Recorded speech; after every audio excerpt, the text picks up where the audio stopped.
ॐ श्री परमात्मने नमः। अथ ध्यानं शान्ताकारं भुजगशयनं पद्मनाभं सुरेशं विश्वाधारं गगनसदृशं मेघवर्णं शुभांगं लक्ष्मीकान्तं कमलनयनं योगिभिर्ध्यानगम्यं वन्दे विष्णुं भवभयहरं सर्वलोकैकनाथम्। ॐ विश्वं विष्णुर्वषट्कारो भूतभव्यभवत्प्रभुः भूतकृद्भूतभृद्भावो भूतात्मा भूतभावनः पूतात्मा परमात्मा च मुक्तानां परमागतिः अव्ययः पुरुषः साक्षी क्षेत्रज्ञोऽक्षर एव च योगो योगविदान्नेता प्रधानपुरुषेश्वरः नारसिंहवपुः श्रीमान् केशवः पुरुषोत्तमः सर्वशर्वशिवस्थाणुर्भूतादिर्निधिरव्ययः सम्भवो भावनो भर्ता प्रभवः प्रभुरीश्वरः स्वयंभुः शम्भुरादित्यः पुष्कराक्षो महास्वनः अनादिनिधनो धाता विधाता धातुरुत्तमः अप्रमेयो ऋषिकेशः पद्मनाभोमरप्रभुः विश्वकर्मा मनुस्त्वष्टा स्थविष्ठस्थविरो ध्रुवः अग्राह्यः शाश्वतः कृष्णो लोहिताक्षः प्रतर्दनः प्रभूतस्त्रिककुब्धाम पवित्रं मङ्गलं परम् ईशानः प्राणदः प्राणो ज्येष्ठः श्रेष्ठः प्रजापतिः हिरण्यगर्भो भूगर्भो माधवो मधुसूदनः ईश्वरो विक्रमी धन्वी मेधावी विक्रमः क्रमः अनुत्तमो दुराधर्षः कृतज्ञः कृतिरात्मवान् सुरेशः शरणं शर्म विश्वरेताः प्रजाभवः अहः संवत्सरो व्यालः प्रत्ययः सर्वदर्शनः अजः सर्वेश्वरः सिद्धः सिद्धिः सर्वादिरच्युतः वृषा कपिरमेयात्मा सर्वयोगविनिःसृतः वसुर्वसुमनः सत्यः समात्मा संवितः समः अमोघः पुण्डरीकाक्षो वृषकर्मा वृषाकृतिः रुद्रो बहुशिरा बभ्रुर्विश्वयोनिश्चुचिश्रवाः अमृतः शाश्वतस्थाणुर्वरारोहो महातपाः सर्वगः सर्वविद्भानुर्विश्वक्सेनो जनार्दनः वेदो वेदविदव्यङ्गो वेदाङ्गो वेदवित्कविः लोकाध्यक्षः सुराध्यक्षो धर्माध्यक्षः कृताकृतः चतुरात्मा चतुर्व्यूहश्चतुर्दौष्ट्रश्चतुर्भुजः भ्राजिष्णुर्भोजनं भोक्ता सहिष्णुर्जगदादिजः अनघो विजयो जेता विश्वयोनिः पुनर्वसुः उपेन्द्रो वामनः प्रांशुरमोघः शुचिरूर्जितः अतीन्द्रः सङ्ग्रहः सर्गो धृतात्मा नियमो यमः वेद्यो वैद्यः सदा योगी वीरः माधवो मधुः अतीन्द्रियो महामायो महोत्साहो महाबलः महाबुद्धिर्महावीर्यो महाशक्तिर्महाद्युतिः अनिर्देश्यवपुः श्रीमान् मे आत्मा महाद्रिधृक् महेश्वासो महीभर्ता श्रीनिवासः सताङ्गतिः अनिरुद्धः गोविन्दो गोविदाम्पतिः मरीचिर्दमनो हंसः सुपर्णो भुजगोत्तमः हिरण्यनाभस्तुतपाः पद्मनाभः प्रजापतिः अमृत्युः सर्वदृक्सिंहः सन्धाता सन्धिमान् स्थिरः अजो दुर्मर्षणः शास्ता विश्रुतात्मा सुरारिः गुरुर्गुरुतमो धाम सत्यः सत्यपराक्रमः निमिषो निमिषस्रग्वी वाचस्पतिरुदार्धीः अग्रणीर्ग्रामणी श्रीमान् न्यायो नेता समीरणः सहस्रमूर्धा विश्वात्मा सहस्राक्षः सहस्रपात् आवर्तनो निवृत्तात्मा संवृतः सम्प्रमर्दनः अहः संवर्तको वह्निरनिलो धरणीधरः सुप्रसादः प्रसन्नात्मा विश्वधृग्विश्वभुग्विभुः सत्कर्ता सत्कृतः साधुर्जन्धुर्नारायणो नरः असङ्ख्येयो प्रमेयात्मा विशिष्टः शिष्टकृच्छुचिः सिद्धार्थसिद्धसङ्कल्पः सिद्धिदः सिद्धिसाधनः वृषा हि वृषभो विष्णुर्वृषपर्वा वृषोदरः वर्धनो वर्धमानश्च विविक्तश्रुतिसागरः सुभुजो दुर्धरो वाग्मी महेन्द्रो वसुदो वसुः नैकरूपो बृहद्रूपश्चिपिविष्टः प्रकाशनः ओजस्तेजोद्युतिधरः प्रकाशात्मा प्रतापनः वृद्धस्पष्टाक्षरो मन्त्रश्चन्द्रांशुर्भास्करद्युतिः अमृतांशूद्भवो भानुश्शशबिन्दुसुरेश्वरः औषधं जगतस्सेतुस्सत्यधर्मपराक्रमः भूतभव्यभवन्नाथः पवनः पावनो नलः कामः कामकृत्कान्तः कामः कामप्रदः प्रभुः युगादिकृद्युगावर्तो नैकमायो महाशनः अदृश्यो व्यक्तरूपश्च सहस्रजिदनन्तजित् इष्टो विशिष्टशिष्टेष्टः शिखण्डी नहुषो वृषः क्रोधः क्रोधकृत्कर्ता विश्वबाहुर्महीधरः अच्युतः प्रथितः प्राणः प्राणदो वासवानुजः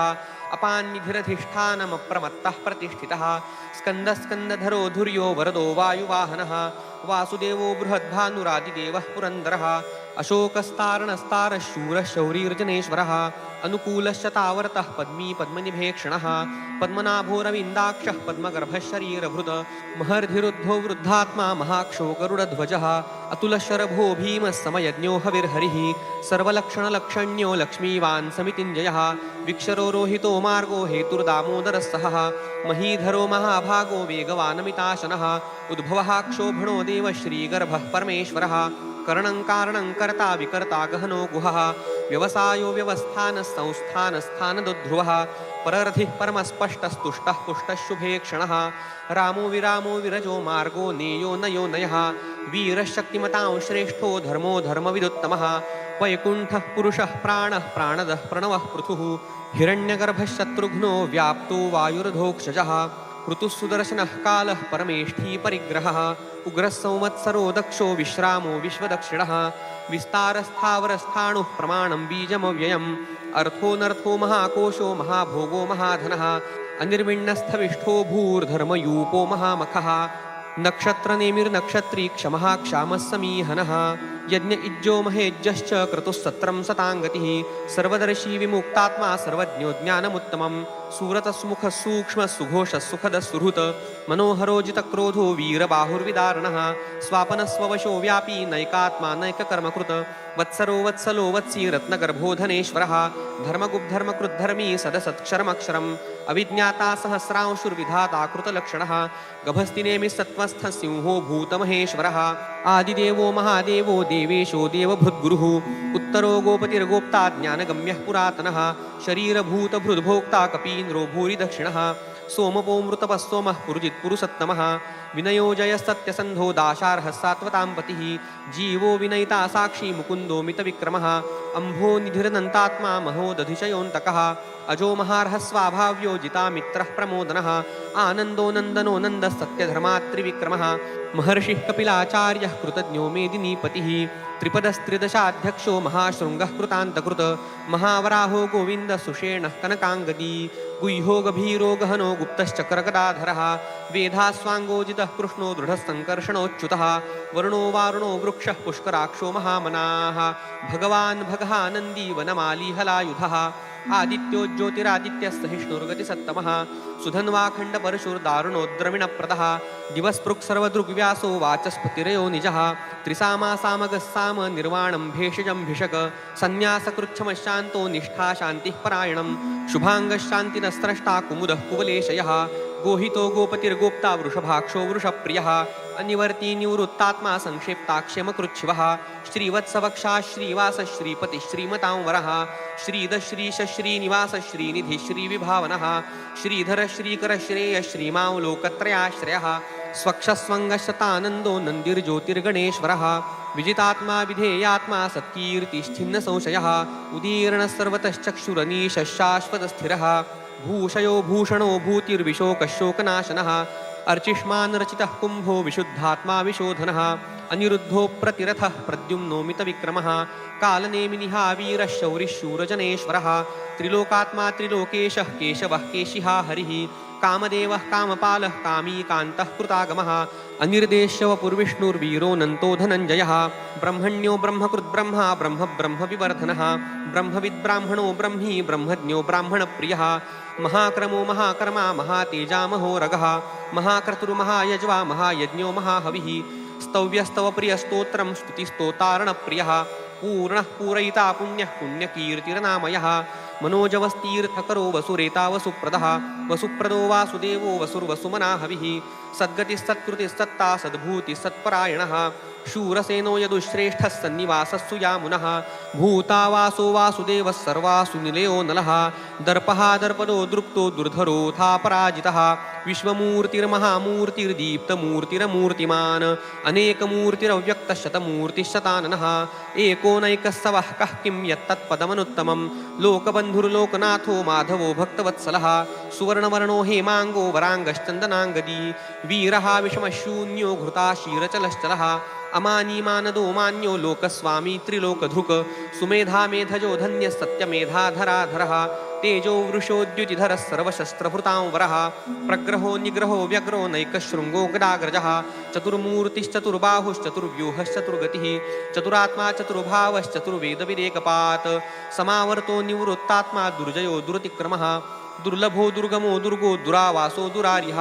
शुभांगो लोकसारङ्गस्तुतन्तुस्तन्तुवर्धनः